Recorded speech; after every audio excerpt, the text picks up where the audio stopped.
नमस्कार दोस्तों, आज एक बहुत इंपॉर्टेंट जजमेंट के बारे में हम लोग बात करेंगे। जो 2022 में इलाहाबाद हाई कोर्ट ने एक ऑर्डर पास किया था, उसको सुप्रीम कोर्ट ने अभी रिसेंटली जुलाई 2025 में ही अपहेल्ड किया है।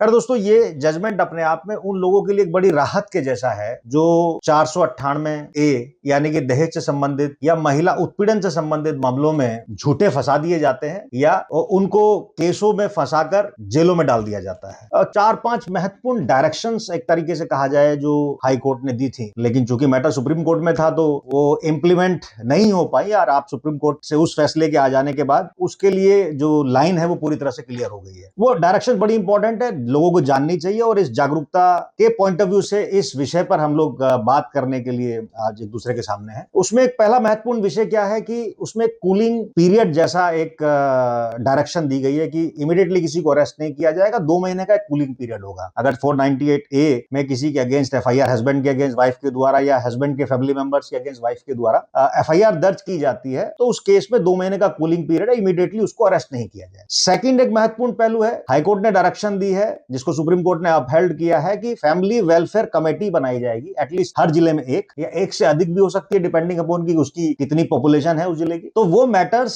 फैमिली वेलफेयर कमेटी को भेजे जाएंगे और फैमिली वेलफेयर कमेटी में उस जो फैमिली हस्बैंड वाइफ से संबंधित डिस्प्यूट है उसको सॉल्व कराने की कोशिश की जाएगी, डेस्पाइट एफआईआर हो जाने के बाद भी। अब उस फैमिली मेंबर वेलफेयर कमेटी को लेकर भी एक डायरेक्शन ये दी है कि दोनों पार्टीज की तरफ से कम 4 एल्डरली पीपल को बुलाया जाए, क्योंकि बहुत सारे ऐसे झूठे मुकदमे होते हैं, झूठी केसेस होते हैं, और कई बार ऐसे छोटे इश्यूज होते हैं जिनको फैमिली अगर बैठकर सॉल्व करने की कोशिश करे तो मैटर रिजॉल्व हो जाते हैं। लेकिन ऐसा भी रियलिटी है जिसको हम नहीं नकार सकते। आजकल बहुत बच्चे शहरों में रह रहे हैं, हस्बैंड वाइफ फैमिली से पूरी तरह से बिल्कुल अलग है और अपने आप से कुछ भी डिसीजन ले रहे हैं, फैमिली मेंबर्स उनके साथ जानकारी भी नहीं। तो उस पॉइंट ऑफ व्यू से भी देखा जाए तो ये बहुत ही महत्वपूर्ण, फैमिली वेलफेयर कमेटी में 4 एल्डरली मेंबर्स को बुलाया जाएगा। इस विषय में भी जो डायरेक्शन है कोर्ट की बहुत ही सराहनीय है, अपने आप में बहुत अच्छी डायरेक्शन। एक और इसके अलावा महत्वपूर्ण बात यह भी है कि अगर किसी वजह से वो फैमिली वेलफेयर कमेटी में मैटर सोल्व नहीं होता है, रिजॉल्व नहीं होता है, तब family welfare committee concern magistrate को या कंसर्न पुलिस ऑफिसर्स को अपना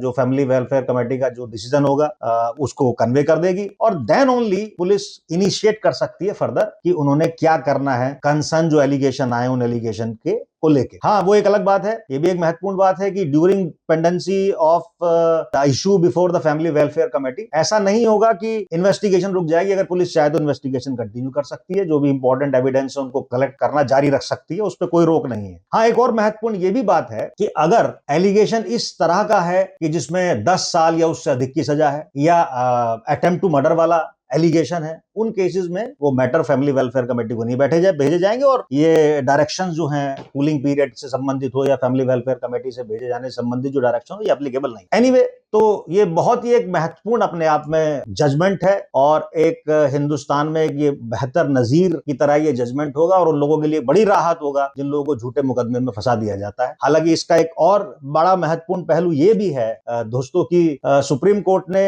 हाई कोर्ट के जजमेंट को अपहेल्ड किया, लेकिन कोई अपने आप से ऐसी डायरेक्शन नहीं दी कि ये पूरे देश में दूसरे स्टेट्स के अंदर भी एप्लीकेबल होगा, लागू होगा। पर हाँ, एक नजीर बनेगा। जो लॉ फील्ड से जुड़े हुए मेरे मित्र और साथी हैं वो सुप्रीम कोर्ट के इस जजमेंट का हवाला देकर, रेफरेंस देकर अपने कंसर्न कोर्ट्स में रिलीफ ले सकते हैं।